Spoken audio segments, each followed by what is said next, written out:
Hey everybody, this is Bob Brooks, host of the Prudent Money Radio Show. Just got off the air, talking a little bit about slam dunk investment strategies. Does it even exist? It really all depends on how you interpret it, and and that if you're looking at all the information that you need to be looking at to get a good interpretation of whether it makes sense or not. But I have 11 today. I only got through 3, so you'll want to hang with me through several episodes and we'll get through this. But I think it's extremely important to understand to what you're looking at, what the rest of the story is, because that's always important, and so that you're making good decisions when it comes to risk and investing. Listen, if you got a question for me, or if I can be of any help to you with your investments or anything financially related, make sure and go to prudentmoney.com. You can always send an email in if you want to discuss anything. info@prudentmoney.com. Keep the faith. This is Alistair Begg of Truth for Life, heard daily and weekends on Bible School Radio, 91.3 KDKR, Decatur, Dallas, Fort Worth, and on 91.3 KYJC Commerce. Portions of KDKR programming do not necessarily reflect the views of this station, its management, or staff. Prudent Money with Bob Brooks is sponsored by the Prudent Money Foundation on 91.3. Well, does anything always work when it comes to investing? Today we're going to take a look. Stay tuned for Prudent Money.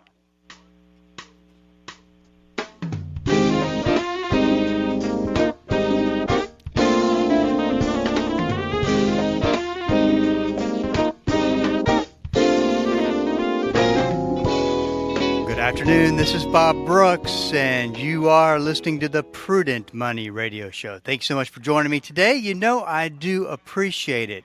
If you got a question for me, I want to invite you to go to the website, prudentmoney.com, and I break it down into there's 2 levels of questions. This is something that we just rolled out here not too long ago. The first level of question is, hey, I got an email. I want to ask a question. It's easy. I can answer it back via email. No big deal. Then there's the questions that are a lot more complicated and complex. And those are the ones I really want to be able to answer and help you with. So that might require a phone call. And so I've reserved spaces of time throughout the week that you can go online. You can enter in your information, book a spot, and for no cost, I can help you with whatever you are struggling with from a financial standpoint, or maybe just trying to figure out some things. It's one of the things that I felt very led to do, very committed to carrying out, because I want you to have a resource that you can go to and you can get information that will help.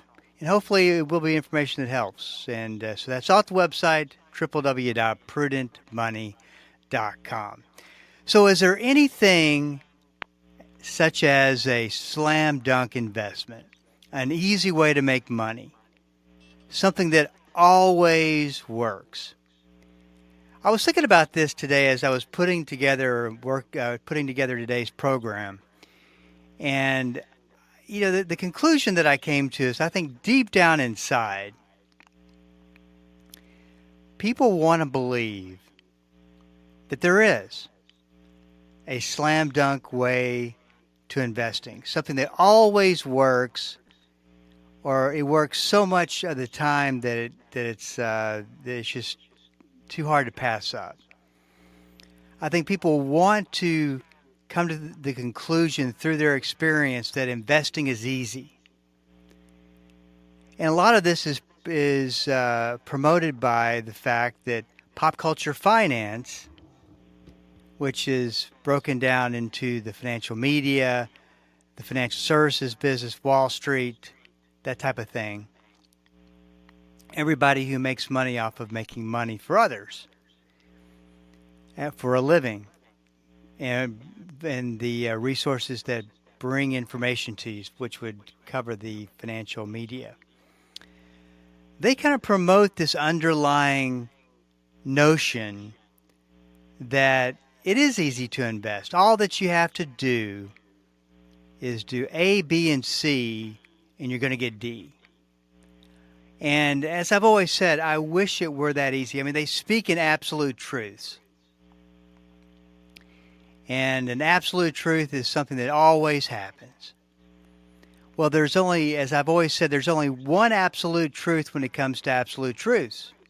There is no absolute truth.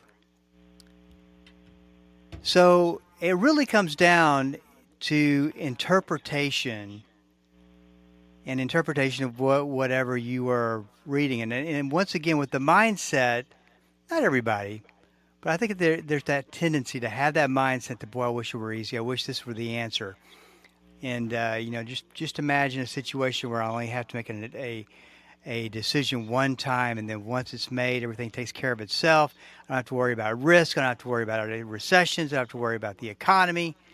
It just all works. And the best part about it, it builds to a point to when I get to that I'll have a great retirement. I won't have to think about it. And I've come to you with countless stories through the financial media, at least, that talk about literally you just have to do A plus B plus C, and that takes care of everything. Well, what I put together today is 10 different types of investment ideas that kind of come across from the standpoint of investing is easy. It's not difficult at all. A plus B always equals C. What I've learned about investing, and I started my practice in 1992, and the one thing that has always stuck out with me is that just when you think 1 plus 2 equals 3, something happens that 1 plus 2 equals 4, or 1.2 equals 1. It's not always the outcome that you're expecting. It's not always easy. So let's talk a little bit about some of these philosophies of investing. I'll have to start with the probably the biggest philosophy when it comes to investing, and that is buy and hold investing. Now, at the heart of buy and hold investing is that you are a long-term investor, and you don't have to make changes because everything works out in the long term. I mean, the market always goes up in the long term. And what they'll show you is a 50, 60-year look at the stock market, and there's no denying the fact it always goes up. It looks like, even if it's a little bit of an illusion, because there's always more to it than just looking at a graphic of the graph of the stock market and watching it always go up. There's way more to it than just that. But that's kind of the lead-in. You're a long-term investor. And you don't ever want to make any changes. You especially don't want to try, which we'll get to this in a minute, time the market. You just leave your money invested. In fact, John, his name's left my mind. I can't think of his name.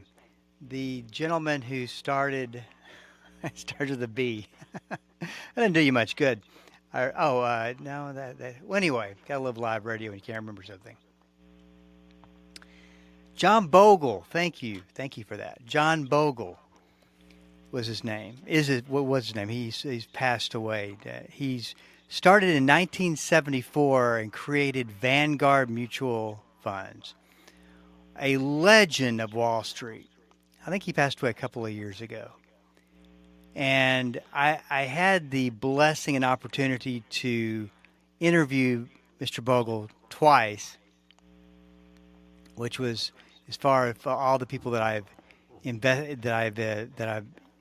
talked to and interviewed throughout all these many years. I would put him up there as in the top, at least top 5 or top 10, and just really fascinating guy. You can't take anything away from what he's accomplished and his success on Wall Street and investing and what he's done to create the index fund and all that. Just pretty amazing stuff. He will tell you he's a very buy and hold long-term investing guy. That's what, and I wasn't going to just start a debate with him on that. Because, well, remember what I always say, it's always just an opinion until you have actual concrete evidence that it works every single time and you are right. And, sometimes I'm going to be right, sometimes I'm going to be wrong, that kind of thing. And so he's a big advocate of the buy and hold investment. And so let me take you through, the buy and hold investing absolutely does work. It just doesn't work all the time. And this is one of the reasons why you got to be careful with just the buy and hold mentality of investing. Let's say that you're in your 20s, you're told that all you have to do is just invest your money, put it into an S&P 500 index fund if you just want to keep it real easy, and let your money work for you over time.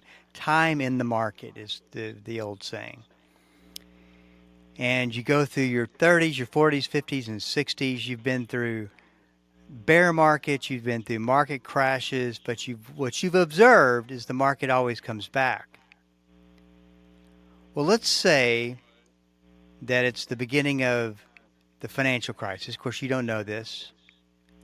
And you're 65 and you're going to retire. 2007, you retire. The market gets into trouble in 2007. You watch it, it falls 15, 20%, starts to rebound. You say, that's no big deal. And you're taking money out of your retirement account.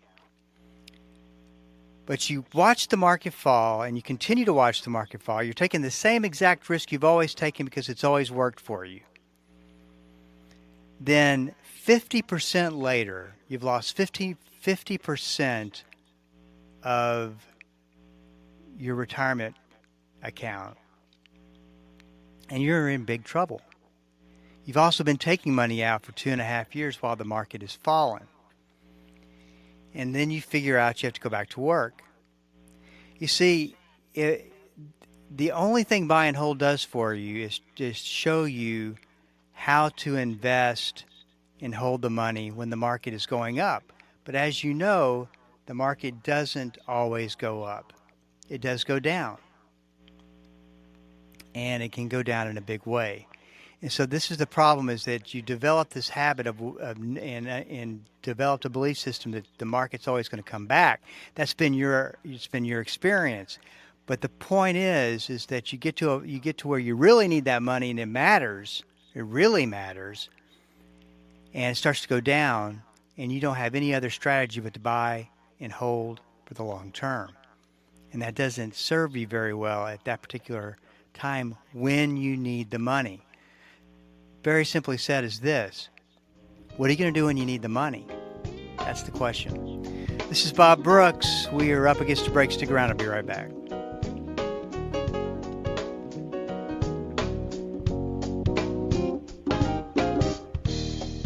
The Word for Today is excited to announce the new official online home for the ministry of Pastor Chuck Smith and K. Smith, pastorchuck.org. At pastorchuck.org, you'll have instant access to thousands of hours of verse-by-verse teaching by Pastor Chuck Smith from Genesis through Revelation, and full access to special messages on subjects such as prophecy and much, much more.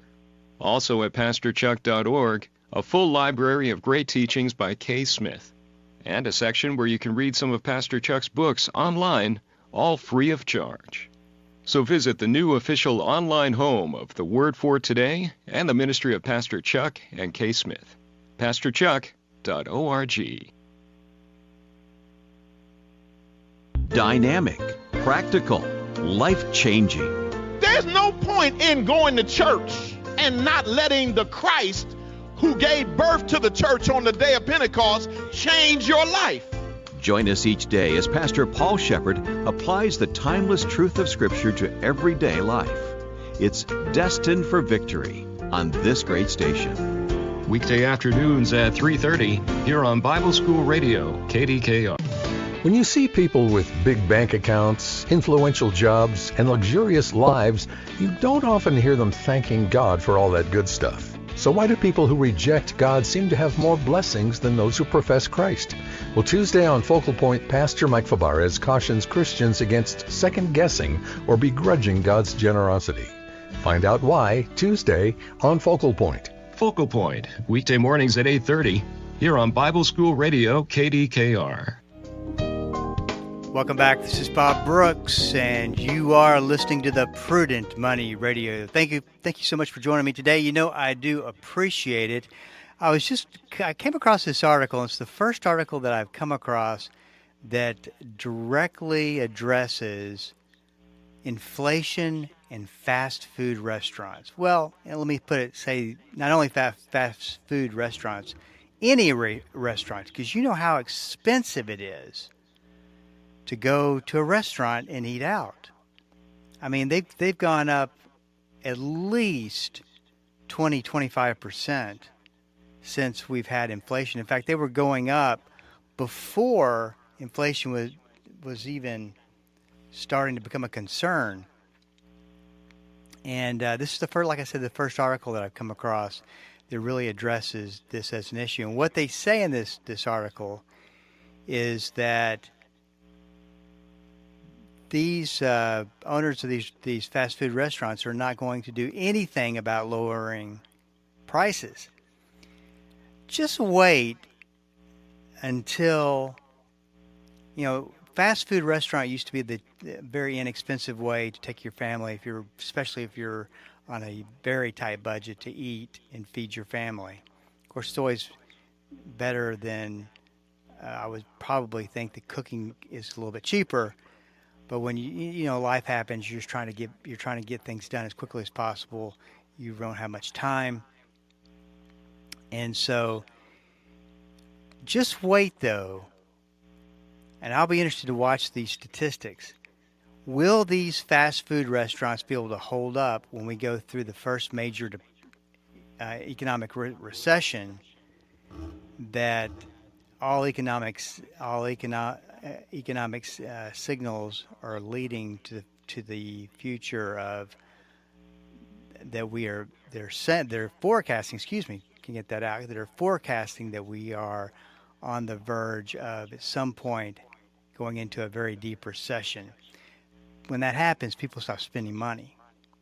It'll be interesting to see how quickly those prices may come down. This is Bob Brooks, and sorry about that interruption. What we were talking about, but I just found this fast food article pretty interesting. So I'll share that with you, what some of the things that came out of that another time, probably sometime this week. I'm talking about slam dunk investment strategies. Buy and hold's got to be the king of that. And the point that I want to leave you with is simply this. There's nothing wrong with buy and hold. Buy and hold does work. It works until it doesn't work, and it generally doesn't work for the individual who needs the money. And if you've developed a habit of watching it work over the years, when you didn't need the money, it was okay, and you developed the belief that stocks always come back, because that's what you believed. You didn't need the money, so it wasn't any big deal. But at some point, you're going to retire, and you're going to have to understand that you need a different philosophy, a different strategy to investing. That buy and hold might be a very dangerous way to go when it comes right down to it. So that's the first one. I've got 10 of them, and I've taken about half the show to do one of them. Not doing too good here. Okay, so the next one is chasing the big name stocks. And I just want to give you the one example that really sticks out in my mind of doing this. Now, we saw this leading up to the top of the stock market in January 2022.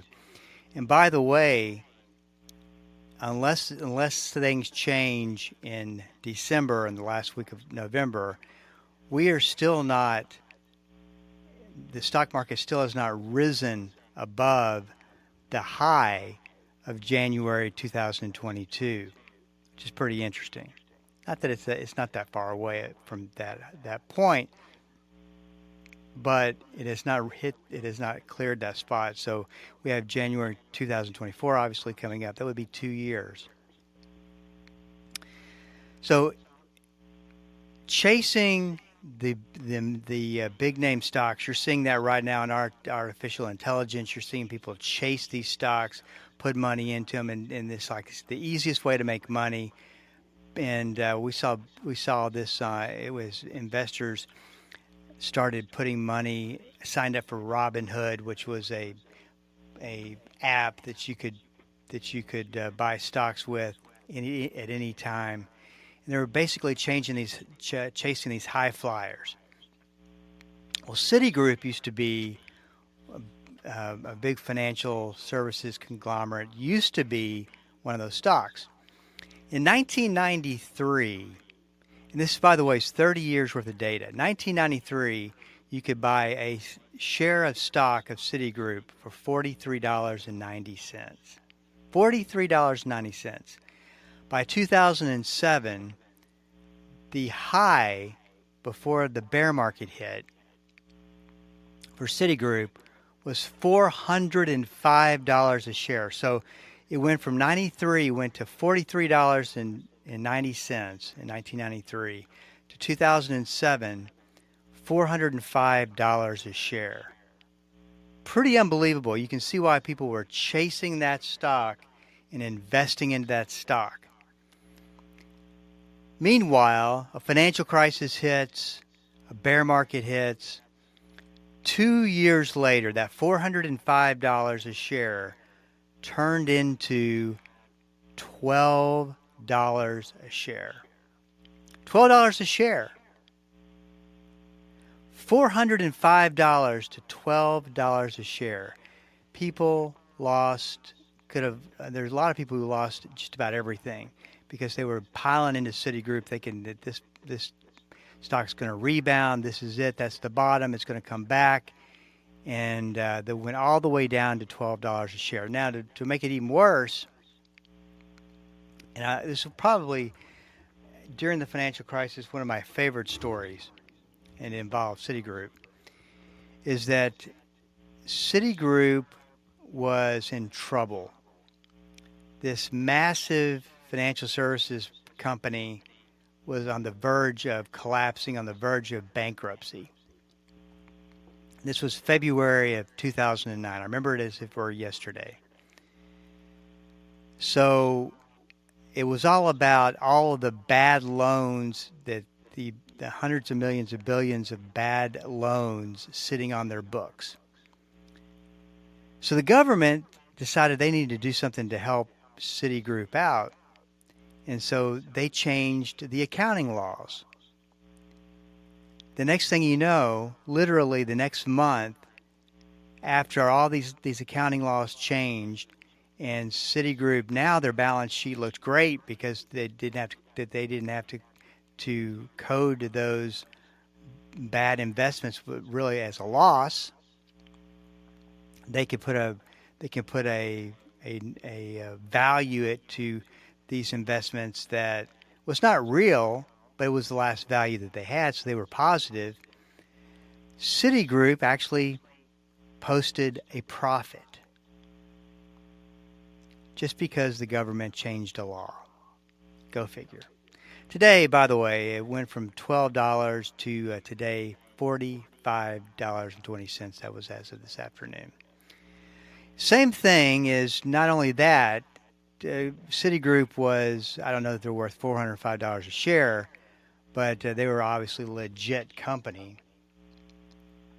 GameStop, a company that was about to go out of business, about to go bankrupt, was manipulated by I think Robinhood was involved in that. And it was a great movie that came out about that. And promoted by these stocks, we'll call them stock influencers. And everybody jumped on the wagon. Everybody bought the stock. And GameStop went from May 20th from $1.25 a share to January 2021 to $86 a share. Today it's worth $12 a share. And people once again lost everything, thinking it was going to continue to go up. It's going to be a high flyer. Anything that's a stock that has considered a big name, a high flyer, couldn't go down if it wanted to, that's where you got to be extremely, extremely careful. For most people, they'll just look at that as a buy and hold investment. But any momentum stock like that, any stock that's going up for no reason, going up in crazy amounts, got to be really, really careful of. Number 3, Pop Culture Finance loves to talk about the dangers of market timing, where you buy a stock and then you time the top before it starts going down, and you keep all your profit, or you time the bottom and you ride the stock price back up as it starts to recover. And they say you will not be successful market timing. And that I agree with. But they associate market timing with making any changes in your portfolio. And that I disagree with, because I believe that you can make changes with how much money you're holding in riskier investments. You can reduce risk and you can increase risk by making changes. I don't think that that's market timing. I think that that's good risk management. So we made it through 3. Not too good. I've got 7 or 8 more. We'll get there, and we'll finish up this list. Hey, this is Bob Brooks. You got a question for me? Please go to the website at www.prudentmoney.com and send it in, because we are all out of time. Till we do meet again next time. Keep the faith and have a great rest of the day.